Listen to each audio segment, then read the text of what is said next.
اعوذ باللہ السمیع العلیم من الشیطان الرجیم بسم اللہ الرحمن الرحیم۔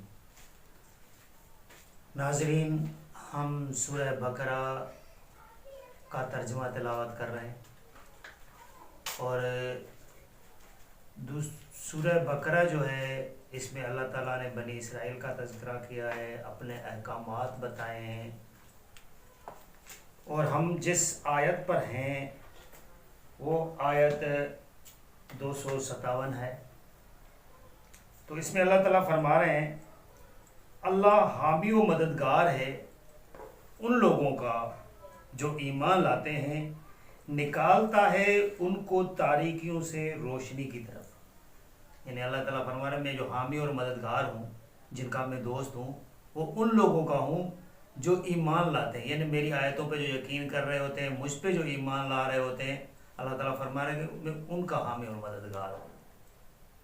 اللہ تعالیٰ کی کتاب کو مانتے ہیں، اللہ تعالیٰ کے رسولوں کو مانتے ہیں، ان پر ایمان لے کر آتے ہیں، ان کی باتوں کو سچا جان رہے ہوتے ہیں۔ پھر اللہ تعالیٰ کہتے ہیں میں ان کو کیا کرتا ہوں کہ تاریکیوں سے نکال کر روشنی کی طرف لے جاتا ہوں۔ یعنی وہ اندھیرے میں ہوتے ہیں، ان کو پتہ نہیں ہوتا کہ کیا کرنا ہے کیا نہیں کرنا، تو اللہ تعالیٰ ان کو ایک اندھیرے سے نکال کر روشنی کی طرف لے جاتا ہے کہ یہ کام جو ہے وہ کام ٹھیک ہے، یہ کام درست ہے، یہ کام میری طرف جاتے ہیں۔ اور پھر اللہ تعالیٰ فرما رہے ہیں اور جو لوگ کفر ان کا اختیار کرتے ہیں ان کے حامی و مددگار طاغوت یعنی شیطان ہے، جو نکالتے ہیں ان کو روشنی سے تاریکی کی طرف۔ یعنی جو لوگ اللہ تعالیٰ کی آیتوں کو نہیں مان رہتے ہیں، انکار کریں، کفر کا مطلب ہے انکاری، نہ ماننا، چاہے وہ عملاً نہ مانے چاہے منہ سے نہ مانے، یہ انکار ہی ہے۔ تو اللہ تعالیٰ فرماتے ہیں ایسے لوگوں کے جو حامی اور مددگار ہیں وہ شیطان ہوتے ہیں، اور شیطان جو ہے نا ان کو اگر روشنی کی طرف بھی بندہ کھڑا ہو تو اس کو صحیح بات نہیں بتائے گا۔ یہ شیطان کا اصول ہے۔ جس طرح اللہ تعالیٰ کے کچھ اصول ہیں تو شیطان کے بھی اصول ہے کہ آپ کو سیدھی بات نہیں بتائے گا۔ یہ کسی نے آپ کو غلط بتایا کہ شیطان تھا لیکن وہ صحیح بات بتا گیا، شیطان کبھی بات صحیح بتا ہی نہیں سکتا، یہ قرآن کی زبانی ہے۔ شیطان بات کر ہی نہیں سکتا صحیح۔ تو شیطان جو ہے اللہ تعالیٰ فرما رہے ہیں کہ وہ شیطان ہے، آپ کو روشنی سے نکالے گا۔ اگر آپ روشنی میں بھی کھڑے ہیں نا، صحیح بات پہ بھی کھڑے تو آپ کو نکال کے وہ اندھیرے کی طرف لے جائے گا۔ اور پھر اللہ تعالیٰ فرما رہے ہیں یہی لوگ ہیں جو اہل دوزخ ہیں، جو شیطان کے ساتھی ہیں، طاغوت کے ساتھی ہیں۔ اللہ تعالیٰ فرما رہے ہیں یہ کفر والے، یہی لوگ اہل دوزخ ہیں اور اس میں ہمیشہ رہیں گے۔ پھر اللہ تعالیٰ آگے فرما رہے ہیں کیا نہیں غور کیا تم نے، یعنی تمہیں نہیں پتا، وہی آئے علم تر، دیکھو پھر آگے علم تر، کیا نہیں غور کیا تم نے، اس کی بہت ساری معنی نکلتی ہیں، جس پہ آپ نے کبھی دیکھا ہوگا کہ آپ نے نہیں دیکھا پہلے آ رہا تھا، پھر ابھی آیا آپ نے کیا نہیں غور کیا۔ مثلا انسان جو سوچ رہا ہوتا ہے کہ غور کرتا ہے، اس پہ بھی علم تر آ رہا ہے۔ یہ ایسا لفظ ہے کہ جو دھیان کھینچتا ہے کسی کا۔ اس لفظ کو آپ اس طرح معنی میں نہ لیں۔ تو یہ علم تر جو آتا ہے، کیا نہیں غور کیا تم نے اس شخص کے حال پر جس نے ابراہیم سے جھگڑا کیا تھا۔ تو میں شروع سے لے کر جس قرآن کا جو ہے نا وہ ترجمہ پڑھ رہا ہوں، یہ وہی قرآن ہے، اور یہ مولانا سید شبیر احمد کا لکھا ہوا ہے۔ دیکھیں وہ کدھر کدھر معنی میں پلٹے مار رہا ہے۔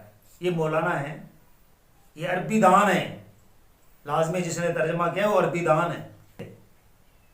کیا نہیں غور کیا تم نے اس شخص پر جس نے ابراہیم سے جھگڑا کیا تھا اس کے رب کے بارے میں۔ آپ کو پتہ ہے کہ کس شخص نے حضرت ابراہیم سے جو ہے وہ الجھ پڑا تھا، کون تھا وہ بادشاہ، لیکن اللہ تعالیٰ نے یہاں اس کا نام نہیں بتایا۔ اس بنا پر کہ عطا رکھی تھی اللہ نے اس شخص کو سلطنت، کیونکہ وہ بادشاہ تھا، سلطنت اللہ تعالیٰ نے اس کو عطا کر رکھی تھی۔ جب کہا تھا ابراہیم نے میرا وہ رب ہے جو زندگی بخشتا ہے اور مارتا ہے، اس نے کہا میں بھی بخشتا ہوں اور مارتا ہوں، یعنی میں بھی چھوڑ دیتا ہوں۔ ابراہیم نے کہا اچھا، اللہ تو نکالتا ہے سورج کو مشرق سے، یہ قدرتی بات ہے کہ سورج مشرق سے نکلتا ہے، ذرا تو اس کو مغرب سے نکال کے لے آ. تو کسی کو مارتا بھی ہے جہارتا بھی ہے تو اللہ تو نکال رہا ہے سورج کو مشرق سے, تو مغرب سے نکال کے لے آؤ. اللہ تعالیٰ کے کام کر رہا ہے نا. وہ بھی الہ کا دعویٰ کر رہا تھا, آقا کا, کہ میں آقا ہوں, میں بڑا ہوں, میں سب کچھ کر سکتا ہوں.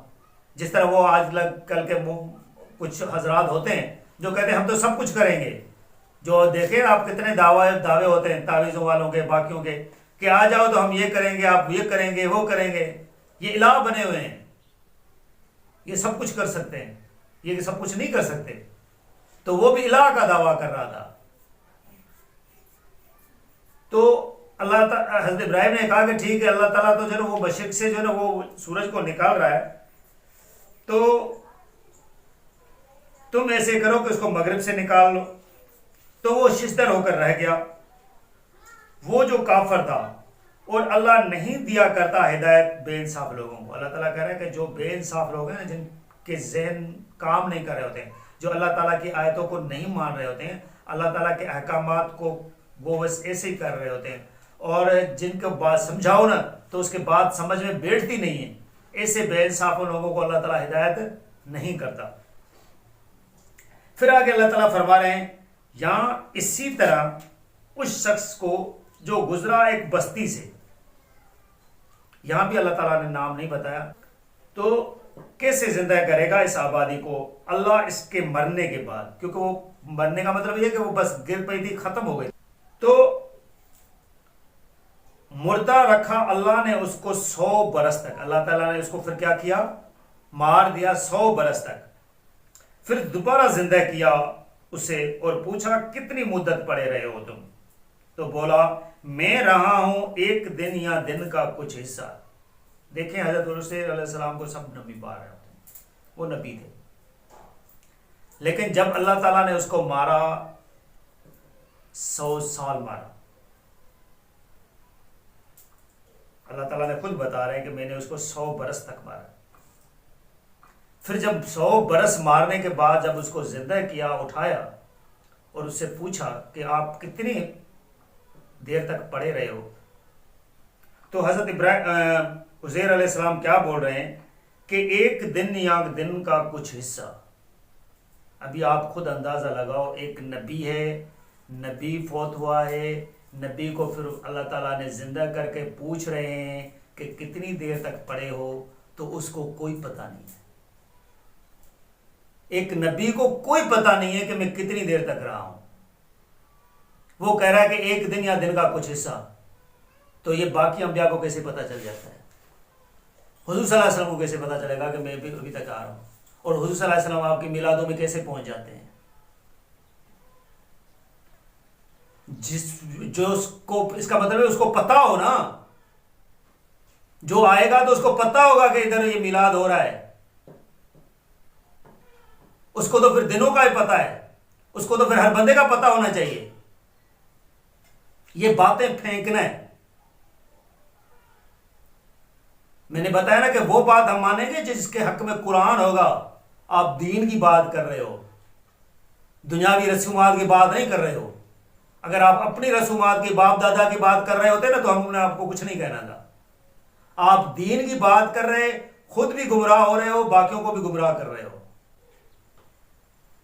جب آپ دین کی بات کریں گے تو ہم بولیں گے کہ ہاں بھائی بتا بھی, یہ بات آپ نے لی کہاں سے؟ قرآن تو کچھ اور بتا رہا ہے.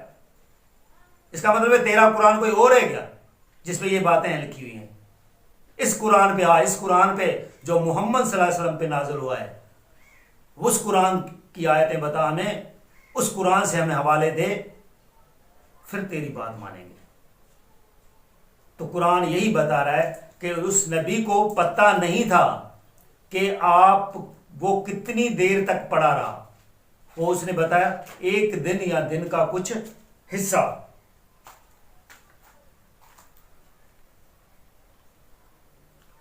فرمایا بلک رہے ہو تم 100 برس تک. اللہ تعالیٰ نے پھر فرمایا کہ آپ 100 برس تک پڑے رہے ہو.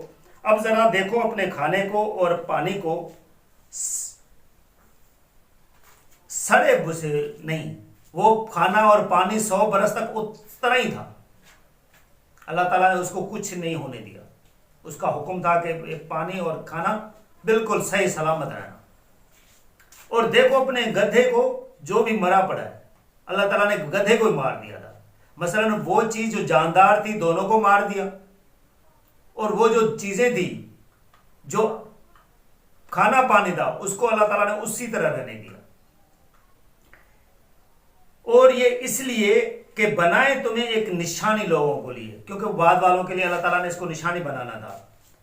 تو دیکھ لو اس ہڈیوں کو کس طرح ہم اس کو اٹھا کھڑا کرتے ہیں، پھر چڑھا دیتے ہیں ان پر گوشت. چنانچہ جب نمایاں ہو گئی اس پر حقیقت تو بول اٹھا، میں جانتا ہوں. اس کو پتا تھا کہ میں جانتا ہوں کہ یقیناً اللہ ہر چیز پر قادر ہے. تو لہٰذا ناظرین، اللہ تعالیٰ ہر چیز پر قادر ہے. اللہ تعالیٰ کسی چیز کا محتاج نہیں ہے. ہم جو یہ کام کر رہے ہوتے ہیں یہ اپنے فائدے کے لیے کر رہے ہوتے ہیں، اسی لیے کر رہے ہوتے ہیں کہ اللہ تعالیٰ نے ایک آزمائش کے طور پر اتارا ہوتا ہے. انسان ہے، غلطیاں ہوتی ہیں، باقی چیزیں لگی ہوتی ہیں، تو وہ انسان اپنی وہ تلافی کر رہا ہوتا ہے. اگر میں یہ کسی کو نہ بھی بتاؤں تو اللہ تعالیٰ نے جو کام لینا ہوگا وہ کسی سے بھی لے سکتا ہے. اور دوسرا یہ کہ اللہ کی قدرت کسی چیز کی محتاج نہیں. اللہ تعالیٰ کسی کا محتاج نہیں. کوئی کام کرے یا نہ کرے، اللہ تعالیٰ نے خود کہا ہے نا کہ اگر میں چاہوں تو سارے ایک حساب میں ہو جائیں گے. اللہ تعالیٰ چاہتا تو انسان کی تخلیق ایسی کر لیتا کہ غلط کی طرف جاتا ہی نہیں، کیونکہ اللہ تعالیٰ پہلے ہی بتا چکے ہیں کہ ہم نے آزمائش کی تھی. آزمائش کی وجہ سے جو نہیں پھر کام کرنے پڑتے ہیں. اللہ تعالیٰ نے یہ طریقہ چنا ہے، اس طریقے پہ ہمارا کا کوئی اختیار نہیں، جو طریقہ چنا گیا ہے. تو لہٰذا آپ بھی اس قرآن کو پہ چلیں اور اس کو سوچیں. اگر کوئی بھی کام، کیونکہ اللہ تعالیٰ ہر نبی کو فوقیت درجات کے حساب سے دیے، باقی جو عام حساب دنیاوی ہے وہ ہر نبی بھی ایک ہی جیسا ہے. اگر یہ اسی طرح پتہ چلتا تو ہر نبی کو پتہ چلتا. جس طرح ایک احادیث آتی ہے، حدیث میں ہی آتا ہے، میں کیوں ابھی قرآن بتا رہا ہوں، لیکن اس میں یہ آتا ہے کہ اللہ تعالیٰ نے حرام کیا ہے مٹی کو کہ انبیاء کے جسموں کو کھائے.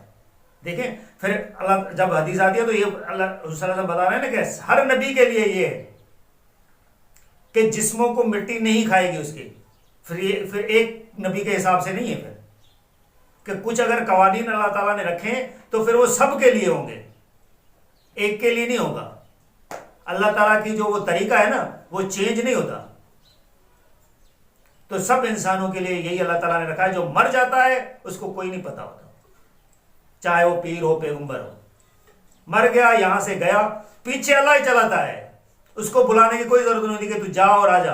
اگر اس طرح ہوتا نا تو پھر حضرت آدم علیہ السلام مرنے کے بعد بھی یہ سارے کام خود ہی کر لیتے، اس سے ہی کروا لیتا اللہ. پھر اتنوں پیغمبروں کو بھیجنے کی کوئی ضرورت ہی نہیں تھی.